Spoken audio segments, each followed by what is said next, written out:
예쁘고 몸매도 좋아.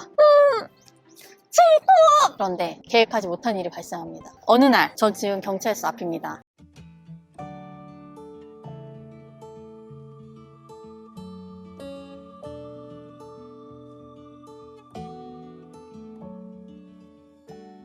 안녕하세요. 코리안 티처 두 번째 가을 학기 얘기를 시작할게요. 이번 주인공은 이 학교의 인싸쌤. 예쁘고 상냥하고 사근사근하고 사람들한테도 친절하고, 여기서 이제 학생들이 선생님한테 점수를 매기는 게 있거든요. 그게 강평이라고 하는데 강평도 늘 1등이야. 몸매도 좋아. 이런 선생님인 가은의 이야기입니다. 이 선생님은 이 학교에서 유일하게 지방대를 나온 선생님이에요. 워낙 학생들한테 강평 점수가 좋고 하니까 이제 인기도 많고 막 학생들이 공개적으로 막 고백도 해요. 꽃다발 쫙 이러면서. 근데 받아보신 적 있습니까?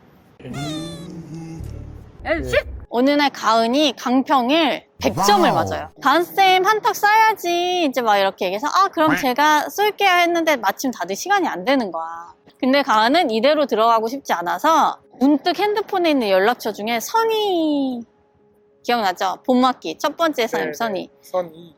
선희가 생각이 나서 문자를 보냈는데 사실 그다지 친하진 않았는데 대뜸 나갈게요 라고 하고 나와. 둘은 술을 마셔요. 마시다가 선희 얘기가 잠깐 나오는데 선희는 우울증과 공황장애라고, 왜 이렇게 된 걸까요? 라고 했고, 그날 가은이 이런 얘기를 해요. 나는 운이 너무 좋은 사람이다. 선희쌤한테 내 운을 나눠주고 싶다 라는 얘기를 했거든요. 그냥 그렇게 지내던 어느 날 학생들이랑 놀이동산에 이제 애들을 데리고 가서, 다른 선생님이랑 데리고 가서 이제 애들 풀어주고 선생님이랑 슬러시를 먹던 중에 선생님이 이렇게 얘기를 해요. 근데 가은쌤 혹시 학생이랑 사귀는 거 아니지? 학생이랑 사귀고 있는 선생님이 있다고 하던데? 라고 했을 때 가은이 입맛이 똑 떨어집니다. 학생이랑 사귀고 있었어요. 어떻게 된 거냐면 가은에게는 유토라는 남자친구가 있었어요. 유토는 정말 가은을 좋아했기 때문에 공부를 열심히 해서 점수를 잘 받아서 이수를 했어요. 이제 소문은 가은이 그 학생과 사귀어서 점수를 잘 줬다 라는 식의 소문이 암암리에 돌기 시작을 해요. 남 잘 되는 꼴 못 보지. 그 친구가 이제 학 이수를 하고 나서 퇴근을 할 때마다 그 친구 학교 앞에 계속 마주치는 거야. 우연인가 보다 했는데 어느 날 몇 시간 늦게 나갔는데도 있는 거예요. 그래서 날 기다렸구나. 하지만 이게 싫지 않아. 그래서 학교 캠퍼스를 같이 걸으면서 퇴근을 하고 했었던 거예요. 그래서 이런 푸릇푸릇한 캠퍼스.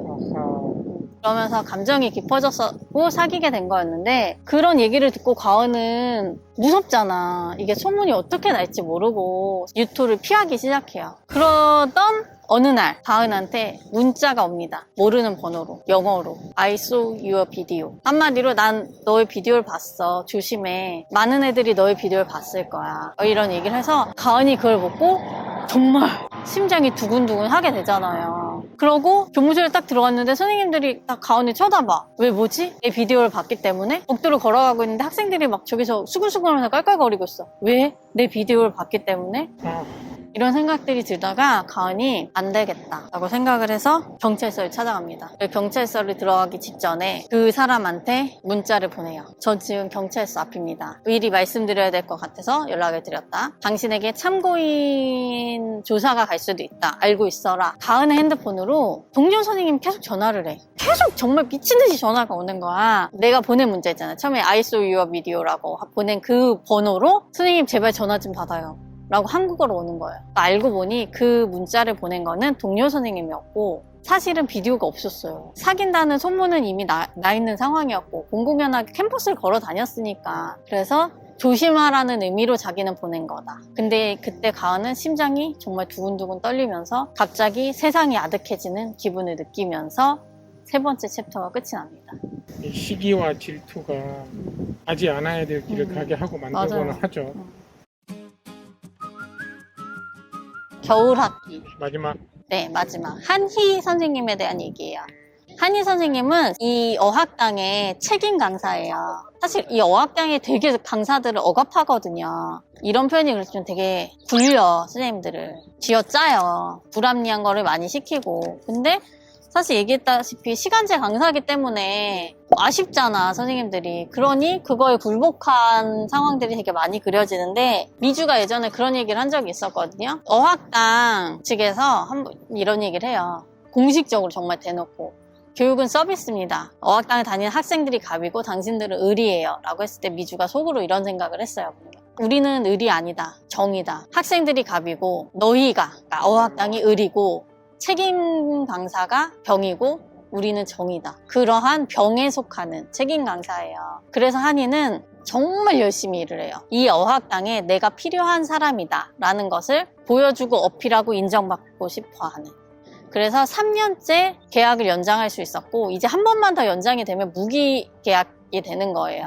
그리고 한이는 그 무기계약에서 그칠 생각이 아니고 정교수가 되는 것까지 꿈꾸고 있는 정말 야망찬 선생님이에요. 여성이에요.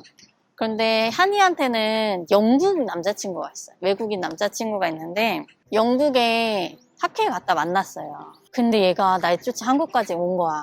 짐을 싸갖고 딱 얘가 온 걸 마주쳤을 때 보통 친구! 이런 게 일반적이잖아. 그래요? 아니에요? 계속 한국을 오고 싶다고 했는데 오지 말라고 그랬거든요. 넌 거기서 교수고 잘 지내고 있는데 왜 굳이 한국까지 와? 오지 마 했는데 제이콥은 난 너를 너무 사랑해. 나는 한국에 가서도 잘 살 수 있어. 질척거리기는. 로망이 없어. 아무튼 둘이 같이 살고 있어요. 그래서 주변에서 많이 물어봐요. 결혼했냐? 그래서 한이는 편의를 위해서 거짓말을 해요. 네, 결혼했어요. 그러면 그 다음에 들어오려는 질문이 뭐야? 결혼도 했는데 왜 이렇게 일을 열심히 해요? 무슨 상관이야? 내 말이? 정말 말도 안 되는 얘기들을 할 때마다 그냥 한이는 얘기가 길어지는 것도 귀찮고 하니까 그냥 자기 만족을 위해서 하는 거죠 뭐 라고 하지만 인생의 계획을 착착착착 세워가고 있는 선생님이에요. 그런데 계획하지 못한 일이 발생합니다. 아하. 임신을 하게 됐어요. 그래서 만삭일 때도 계속 수업을 해요. 근데 이제 정말 출산도 하고 해야 돼서 결국 한이는 이번 학기는 제가 못할 것 같다라고 얘기를 해요. 결국 이제 집에서 쉬게 되는데 학교에 문제가 발생합니다. 뭐냐면 베트남 특별반 학생들이 봄학기 때 한 300명 정도가 대거 도망을 가요. 안 나오는 거야. 불법 체류되는 건가? 맞아요. 이렇게 도망가거나 하는 학생들이 전체 학년의 한 몇십 프로였더라? 뭐 10%에서 30% 사이예요. 아무튼 그만큼이 넘게 되면 정지를 먹어요. 근데 애들이 도망갔어. 정지를 먹게 생긴 거예요. 그래서 지금 학교는 난리가 난 거야. 어학당뿐만이 아니라 그 H대학에서 움직이기 시작합니다. 그래서 어떻게 했게? 선생님들한테 책임을 전가시켰겠죠. 아니 책임 전가해서 선의는 잘렸지. 그래서 학교가 된 대안은 중국인들을 데려옵니다. 1000명을. 그래서 그 퍼센트를 낮추는구나. 맞아요. 그걸 퍼센트를 낮추기 위해서 단과반으로 데려오기 시작합니다. 단과반을 운영하는 게 그 뭐냐면 비행기 표값만 내면 돼. 한마디로. 먹고 자고 다 해주는 거예요. 뭐 한 달 정도 코스로. 근데 이 단과반을 맡을 책임 강사가 없는 거죠. 그래서 한이가 얘기를 해요. 제가 할게요. 어차피 학교는 하루만 나오면 된다면서요. 집에서 할 수 있어요. 라고 하고 한이는 끊임없이 자기의 필요성을 학교에 어학당에 어필을 하고 어학당 마침 잘 됐다. 라고 해서 채용을 하게 됩니다. 그런데 그 행정실에 친한 동료가 하나 있었어요. 동료가 소식을 전해줘요. 너 진짜 정규직 될 것 같아.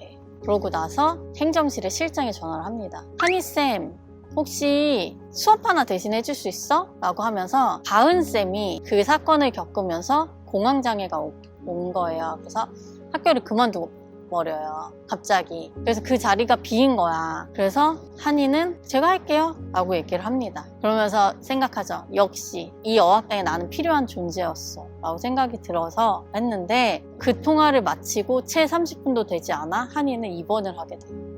유산기가 생긴 거예요. 그래서 침대에서도 움직이지 말고 꼼짝도 없이 누워만 있어야 된다. 그래서 어학당에서 진짜 막 모멸적인 얘기를 해요. 이번이 마지막인 거 알죠? 기회가? 이래서 안 된다니까. 막 정말 이런 되게 얘기들을 하고 결국 한이는 병원의 침대에 누워서 나의 필요성을 위해서 인식시키기 위해 일했던 이 모든 것이 그들의 필요에 의해 움직였던 사람이구나 라는 생각을 하면서 네 번째 겨울 학기가 끝이 납니다. 상큼하지가 않네. 사실 다 얘기가 마무리가 좀 이상하게 끝났잖아요. 뭔가 이 얘기들이 마무리되는 보너스 챕터인데 그거는 한번 책으로 보시면 좋을 것 같고 제가 여자라서 그럴지 모르겠지만 이 여성의 사회 생활에 대한 이 얘기들이 많이 와닿게 느껴졌거든요. 그리고 이 비정규직의 불합리함 이런 얘기들도 많이 나왔고 그래서 제가 오늘 꼭 해야 될 말을 한 줄로 적어왔어. 그 처음에 얘기했던 그 선희가 말한 부당하다보단 정당하다, 모욕적이다보다는 감격스럽다라는 진짜 그런 말이 잘 어울리는 세상이 됐으면 좋겠어요. 이런 생각을 했죠. 여기까지입니다. 끝! 안녕. 다음에 봐요.